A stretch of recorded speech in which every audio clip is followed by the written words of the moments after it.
Mr. Hernandez was Mr. Hernandez. He was a great person, and he didn't deserve to die like that. He worked all his life, and in the meantime he developed mesothelioma, but we didn't know nothing about this then. He worked with the army. We've been told it was from asbestos lined gloves, and also the motor pool and the barracks from the World War II. We just came back from the Alamo, went to Mexico. See, we bought a mobile home, and he retired from everything, a little mobile home. And we went to everywhere what we wanted to do, to travel. That was his dream. Everything was fine.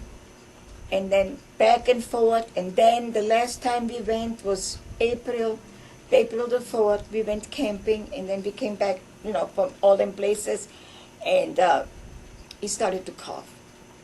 And we never thought nothing of it. He was a very, very fun-loving, life-loving man. And he also even said, if he ever smoked, he said, I might have never been here again. But he didn't smoke. So why did he have to die like that? He was diagnosed the 17th of June. On Father's Day, I took him in. Prior to this, he was always in hospitals, back and forth too. But we always been told either he had pneumonia, or he had a bad cold, but never anything like that, no cancer. They made every test of cancers there would be, except for mesothelioma. It was an ordeal. I don't wish anybody go through this. He had no strength. I lifted him the best way I could. It was just death weight. And he tried to help him, but he didn't know what he was doing anymore. And I had to call the police department and the fire department because he was slipping down, and I couldn't pick him up. He didn't want to go to his bed. He didn't want anything to do with anything anymore. And he just stared. It was the worst thing. You see somebody fading away, somebody strong and full of life. And then he never complained, He never complained. He was but he was sick, so very sick. And he was always the man. And then it's like a letdown to him, He tried to be strong, but he couldn't do it. Oh, they gave him all kinds of medication. And he had a little diabetic, but it was always under control. But went completely out of whack. It was almost over 500. So nothing would help him anymore. I fed him. He couldn't get it down. Then he had that stomach tube. We fed him through that. And then in and out of hospitals, he didn't want to stay anymore. He didn't want no part of hospitals anymore.